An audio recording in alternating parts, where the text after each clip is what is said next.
Hey, it's Nika and welcome back to my channel. Did you know there's a strawberry town in Bali? No? Let me show you and tell about it.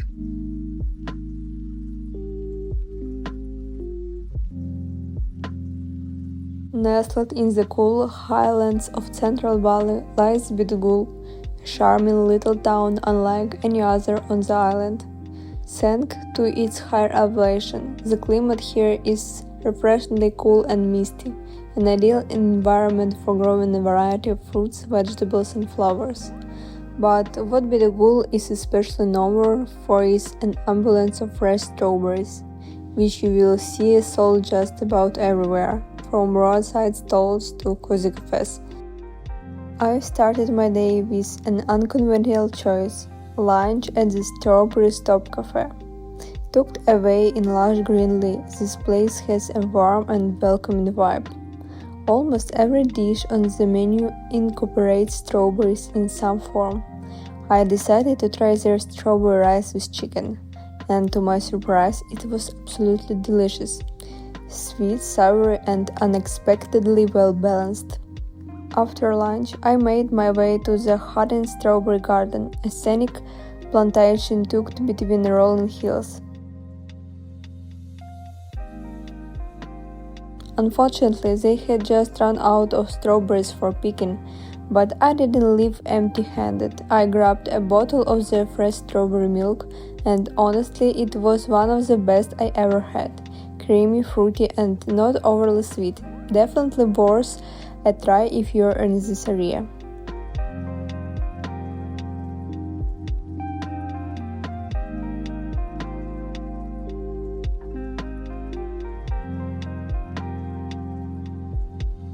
Still craving that strawberry picking experience, I headed to another newbie plantation.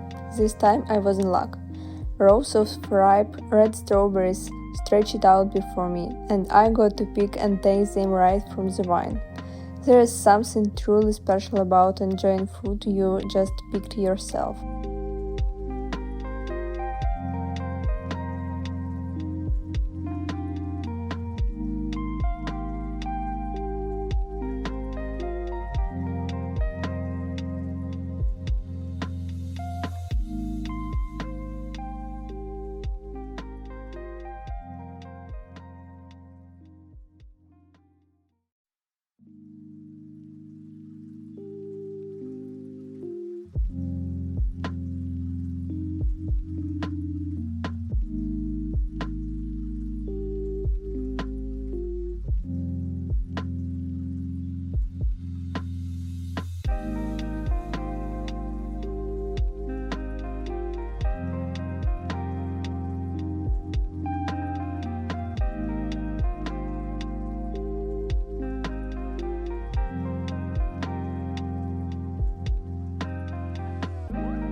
As a bonus, the entrance fee included a free glass of freshly processed strawberry juice, which was the perfect way to wrap up the visit. Thank you for watching my video. Now you know a little bit more about Bali. See you soon in the next video. Bye!